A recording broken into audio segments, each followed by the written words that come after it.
Good morning, students. We are going to start the second part of the second chapter, Nationalism in India. In the previous class, we discussed about the First World War, the background of the freedom movement.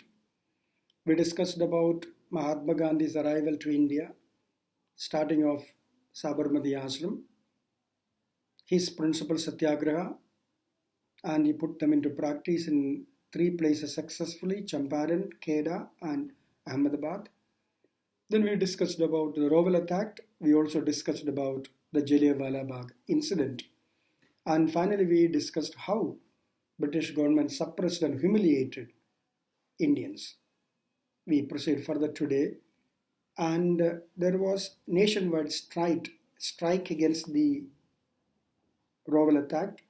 And Mahatma Gandhi wanted to launch furthermore nationwide strike.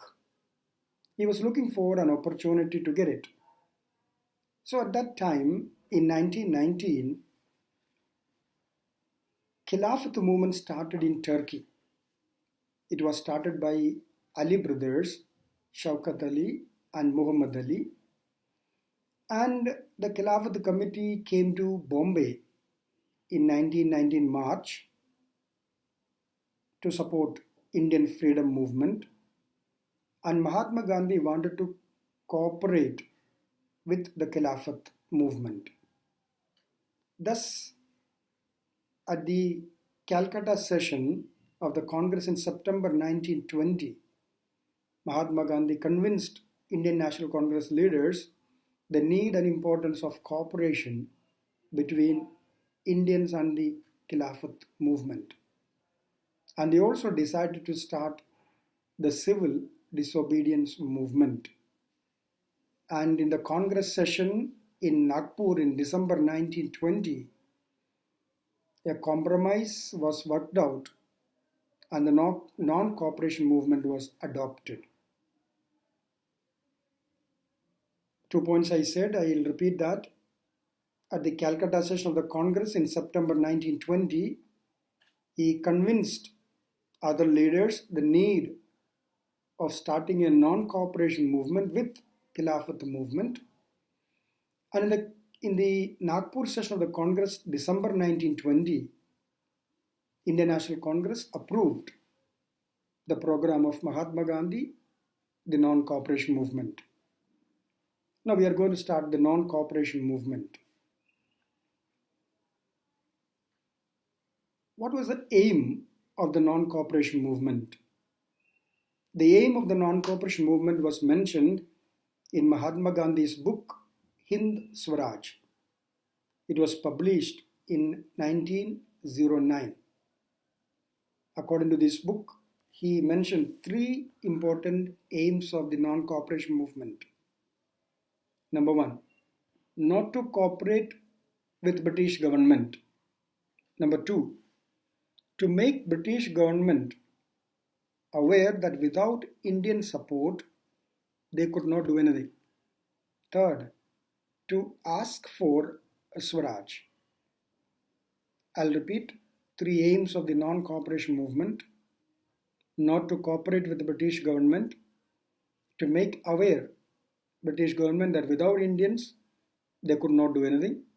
Third, to ask Swaraj. What were the programs and policies proposed by Mahatma Gandhi under non-cooperation movement?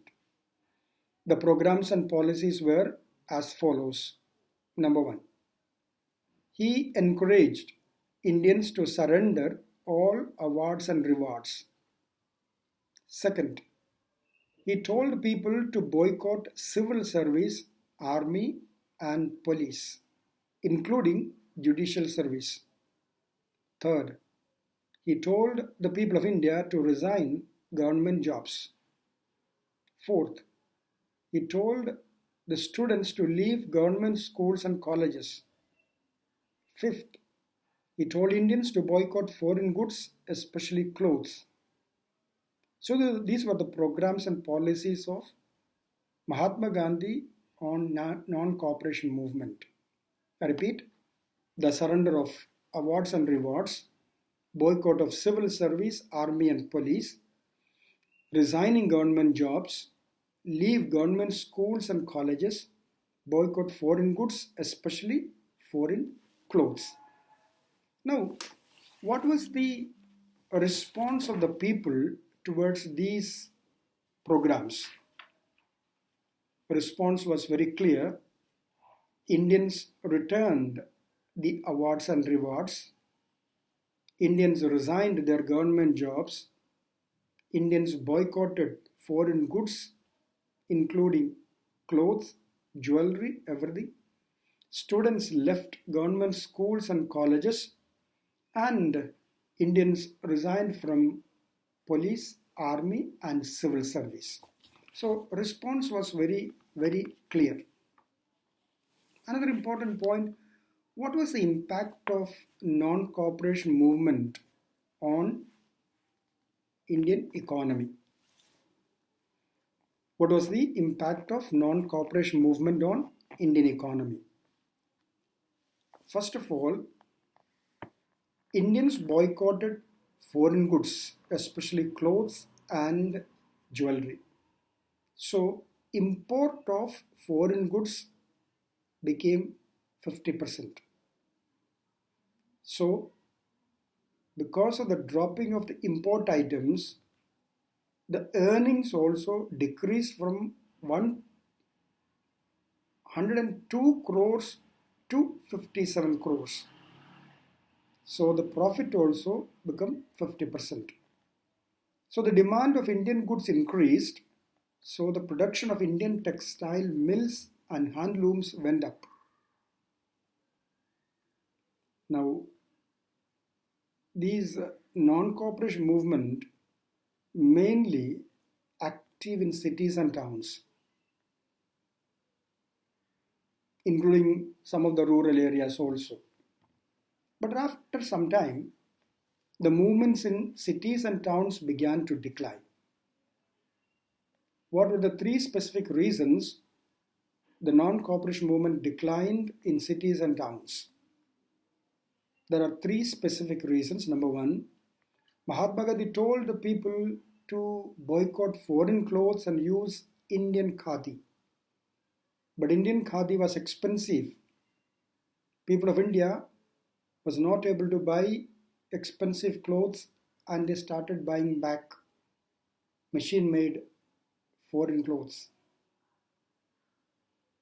According to the call of Mahatma Gandhi, Indians resigned the government jobs, but they could not find any alternative jobs, so they returned back to British government job.